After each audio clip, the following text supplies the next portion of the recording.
Example would always be this. Why do you think that a person goes to school, comes out with a first class, and to say you come up with a first class means that you are like one of the brilliant minds. But what will surprise you is that that person will still take his certificate to go and be looking for jobs.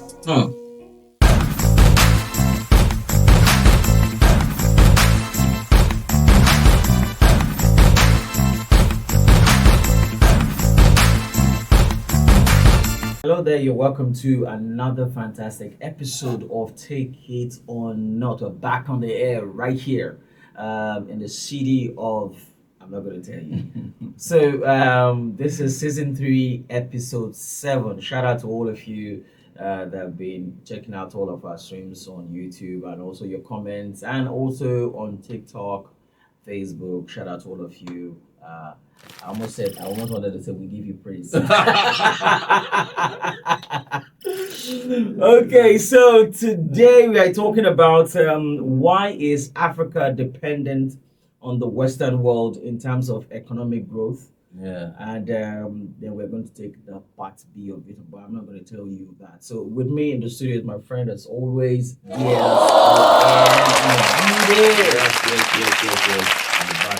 Yes, so nice to be here again on another episode. Yeah, it's awesome. Or not. It's awesome. Okay, so I've been thinking about this quite a lot. Like I had a conversation with one of my colleagues in my MBA program. Shout out to you, Rajesh, by the way.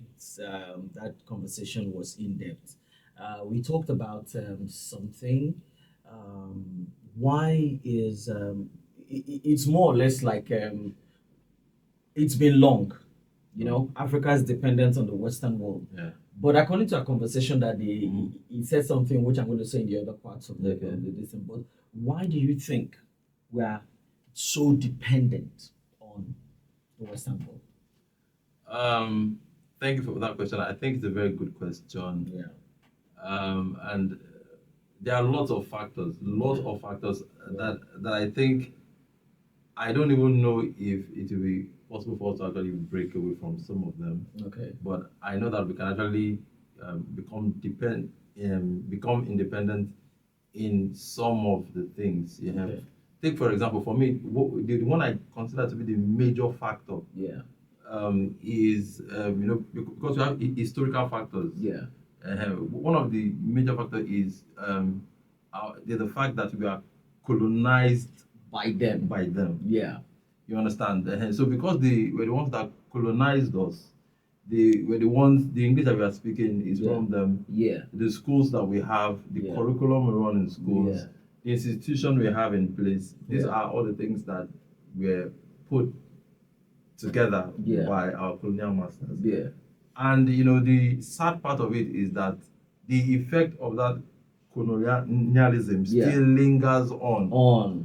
That is why, like, the perfect example would always be this. Why do you think that a person goes to school, comes out with a first class, and to say you come up with a first class means that you are like one of the brilliant minds. But what will surprise you is that that person will still take his certificate to go and be looking for jobs. Why?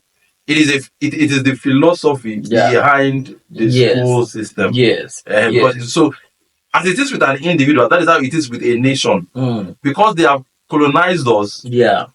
We, in our own minds, we've gone to school. We have mineral resources and everything and everything. But as a nation, we will still have to take our certificate to go and meet them to employ us. So that is basically what it is. So I think that for us, okay, maybe when we get to the part, we'll talk on how we need to break away. But that is one major factor. And another major factor that most people don't know is that economically, there are trade deals between each country, African countries, and the Western world. So, for example, Nigeria has signed some trade deals with America. For the supply of certain products. And those deals are deals that you cannot break away from. Yes, and there's some there's some that they are knocking us. Yes, now. Yes, yeah. So all those things are on paper. So we are bound by them. To break away from it is to call on probably maybe like an economic war. And we are not as powerful as those nations, so it will be difficult. Okay, so I think that we are brilliant enough to do it. Like Africa at large, do you understand? But the problem we have is corruption. Corruption is a problem for us here in Africa. I'm not saying that corruption is not in existence all over the world. But you see, the Western world has this mindset that, look, let's make everything comfortable for ourselves. That let's beautify our home. Let's make our home so awesome that if at all we want to leave our country or our domain to another place, let it be just for a visit. But Africa has gotten to a point where in fact, I'm talking about leadership now. Let just everybody goes into power and just say, you know what, let me collect what I collect for my generation and all of that. When another person enter, the same thing. So corruption is a major deal while Africa can't break away from the Western world.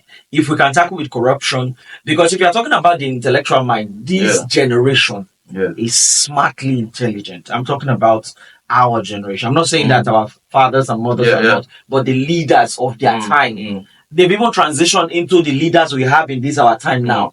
Because there's nothing creative. There is nothing, how would I speak the English now? There is nothing that will make them break out of the box. They enjoy the box.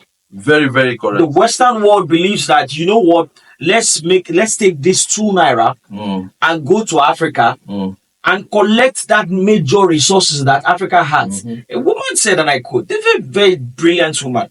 The woman said, Africa feeds the Western world.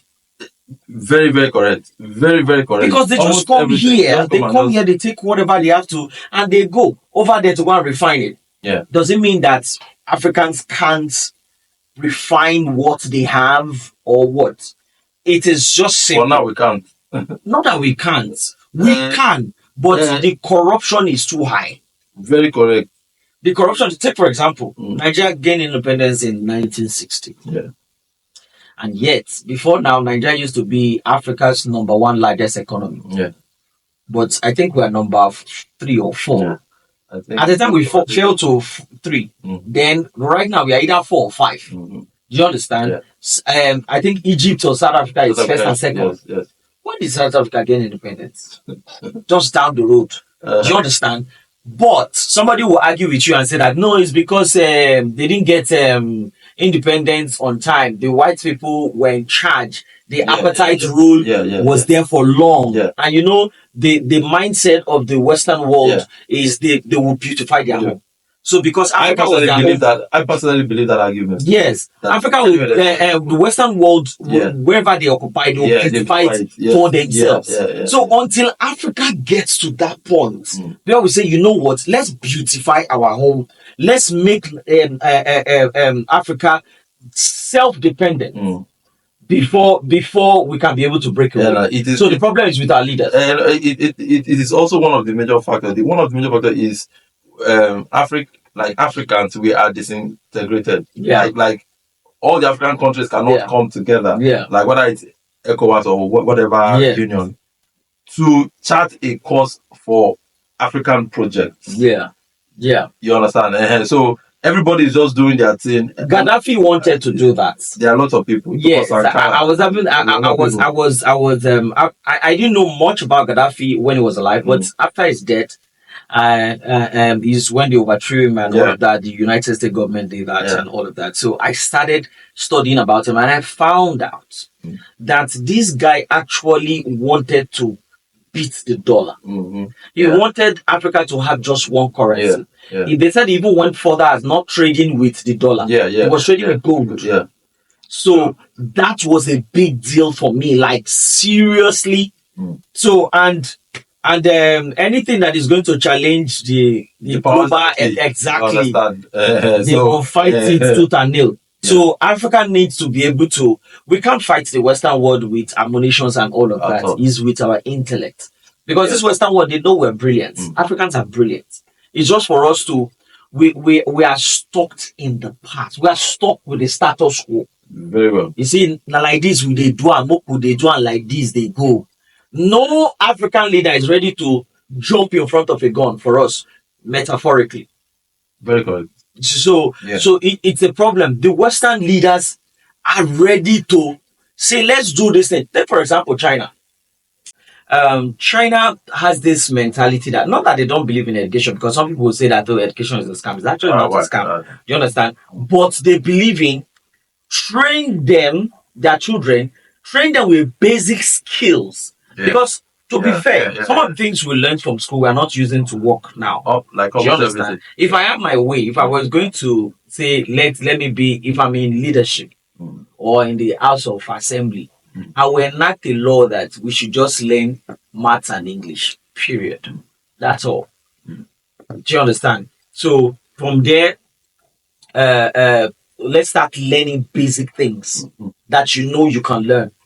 Don't just start giving me vocational attitude, all those things. Maths and English. We'll do maths English grade 1, enter maths English grade 2. That should be like for everybody there. Anyone that wants to further in anything. Exactly. Physics, go and learn your physics. Exactly. Just go and learn. So then the thing now is we should all learn a skill, because hidden in us are talent skills that right now, okay, I studied economics. I have my first degree in economics, but I don't work with economics on day one. Everything I've worked with is media. Yeah. Not that I learned it from somewhere. I just went to places I knew I had it in me. Do you understand? NTA groomed me. From there, I worked with Kamal Salau. All of these things I didn't learn in school. Do you understand? So that's a digression, by the way. So until we get to that point where we just say, you know what, let us train our children, our generation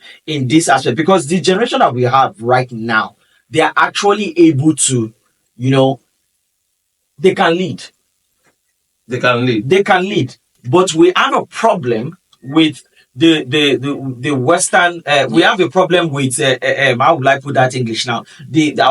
Our fathers that are leading us. The structures on ground. Exactly. There's a particular structure on ground that will be very difficult for even anybody with a very brilliant mind to be able to, break through. Yeah. Another reason why it will be difficult for us is that we rely so much on foreign aid. Exactly. As in, that foreign aid concept is something that, even though I understand it, but I don't understand why every time we want to do a project, we have to go and borrow money. That's why I'm happy with the fact that Donald Trump, no matter how much some people don't like Donald Trump's policies and all of that, you see that foreign aid, he gave us a wake-up call. As in? Like the way he stopped it, like, you guys think for yourself. Hello. You just go and borrow money. You want to build this, you go and borrow money. Yeah. Destroying the future of the younger ones that are coming, because you borrow it in the next 4, 5, 8 years, you've gone. Yeah. So now it is the leaders of tomorrow, so to speak, that are coming, that would now be burdened with paying servicing the debt. So you see, so the time that we need to use to say, okay, let's try producing our own factories and things like that. Yeah. We can't do it because of the debt, that enormous debt that we are owing. Yeah. So we have to try to start to pay it, and before you know, we just keep recycling the cycle over and over. Nigeria, for example, since our president came in, the borrow. It's over trillions of dollars that we've borrowed. My God. You guys can actually fact check us. Yes. So it is something that is mind-boggling. And there is no report on what they use the money for. Even though there are reports, but there are nothing to show that that's what I'm saying. That is what I mean. Of course, they will bring up something that they use the money for, but there's nothing that can be seen to say, okay, how can you borrow this amount of money? And number one, you guys did not invest in health. You guys did not invest in education. You did not invest in infrastructure. Even food. Everything. Let there be something. Even see, they are saying that they are doing the Calabar expressway. Okay. Who here? Because Calabar Expressway. Who here? Who is traveling this period? Do you understand? Number one, insecurity is high. You do not even invest in the insecurity, security of the nation. And say, you know what? If these so-called bandits and all of that have sophisticated weapons, let's equip our military. Nobody is even able to say, okay, are people joining the military? Why not? People join the military every day now. Every day. They join the military every day. But they don't have the resources. Yes, of course. So how do we break away from this independence? Okay. From this dependence. Right? Also, the last one, even I'll just use that as this. There's something that called brain drain, like that. Taking all our bright. Yes, brain drain. That's a big deal. So they just take us most of our brilliant people are abroad. Doctors and all that that. How we can break away from it. You said some part of it.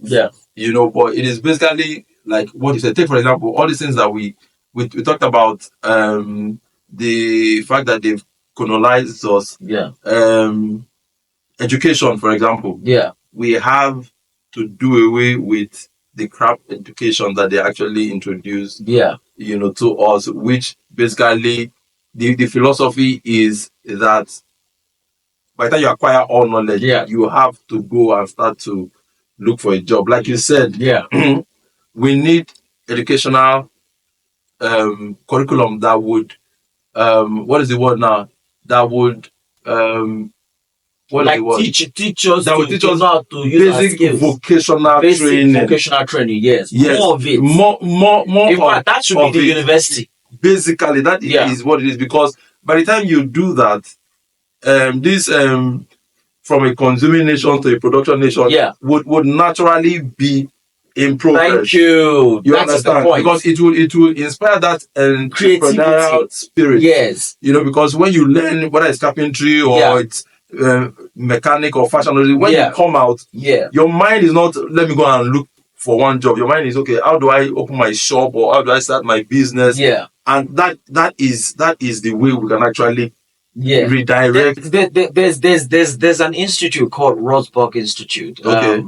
I'm one of the students there, and one of the criteria to get into that school is that you need to have something that you have done, that you are doing, like you are producing something, you are creating something. So it's not an academic education where you have to solve one thing. That's how it should be. Exactly. So you and it's registered. Do you understand? Do you know that would be the norm of the generation to come? It is not a Nigerian. No, it's not a Nigerian school. It's from Switzerland. But they have loads of students all over the world. I know. In Nigeria and everywhere. No, but we are talking about we need to own our own. Yes. You understand? Yes. Bring that same concept down here, because in China and all those places, that is basically what they do. But even till today, if you go to our primary schools, they are still telling us about Mongo Park and still telling us about Minnesota and still telling us about those things that Charles Darwin. Exactly. Things that are irrelevant. Mongo Park confirmed with it already they known. So and they put it in their history books. Was founded by Mongo Park. They tell you. Hi. So so we need to change that curriculum. Now another thing where I feel that we can break away from this. Africa needs to be united. Yeah, very true. Very true. Unity is key. How do I mean? The Western world, when they colonized Africa, they made it in a way that it will favor them. Definitely. They divided us. They put borders around us. Around us. That for me to be able to go to a Dason's country, you would have to. I need a visa. But do you know that in Europe, you can enter any country. So they now did the visa for us, that is Schengen visa. That we want to go to their country. Once you have that, you can imagine you can go to any country in Europe. And of course, the world power, America has, once you have the visa, you can visit any part of the world. What country is trying to counter that and say, no, so Mexico did that. Mexico said they also need to get a visa for them to be able to come to. But if Africa I think the Kenyan president, is it the Kenyan president? I think is a Kenyan president, was saying something I think a year or two ago, and it was saying that let's break the borders down in Africa. For Africa to be developed, we have to break down the borders. Not necessarily, not necessarily the physical border. Yes. Yeah, metaphorically. Yeah. I should be able to come to South Africa and say, oh, I do business and everything, or I come for a vacation and all of that. After which I'm done, I go back to my country. It brings in, it increases their, what's they call that thing? The GDP. No. I think it's vacation. There's a name they call tourism. Tourism, okay. It gives a lot of money. Their tourism department will be, very. If all of us are going there, then of course businesses. I take my business down to Kenya to do. I take my business to Rwanda, to Tanzania, and all of that. They too can come to Nigeria without the hassles of having to go through the processes of visa and all of that. If we can unite as one, if Africa can unite as one, our dependence on them will be broken down. So that's a major thing, very major thing. Yeah, very, very, very major. And like we also talked about the foreign aid. Yeah, we should reduce it. We should reduce it drastically. Yes, drastically. Because it is not like every country borrows. Yeah, you understand. Yeah. Every country, even whether it's US or China or this, they borrow. But we should do it in such a way that, for example, if we are borrowing 10 million, we should be able to produce goods that we are exporting that will double that or triple that. Yes. That is the only way the effect of the borrowing will not really show. Yeah, I agree. I agree. But because Africans, we rely mainly on maybe oil. Most of the mineral resources that we have, we don't really do anything about. Well, I'm sure we have not even discovered. We've not. Because so we are dependent on one. So major. we need to diversify on all those other areas and make sure that we are exporting more than our aid borrowing. Exactly. Yeah. Exactly. Thank you very much. This is a wonderful episode. Before we go, we will take up for teaser. I would start first. He that fails to plan is planning to fail. Yes. So it's very, very important. Whatsoever you're doing, already there's a part of this holy book, the Bible, that says that write the vision and make it plain. So whatever you want to do, write it down, plan for it before you execute it and before you start. Because once you've written it down, it's easy to run with it. So he that fails to plan, plans to fail. Because you talk about failure, I would say failure is not a person. Yeah. It is only an event. Yeah. So I would advise you to please go back to where you have failed. Go and reinvent. Hey, reinvent. Thank you very much. Until we see you on the next episode, don't forget to like, share, subscribe on our channel, and leave your comments. We would love to hear from you. This is Take It or Not right here on Empire 01H Radio. Bye.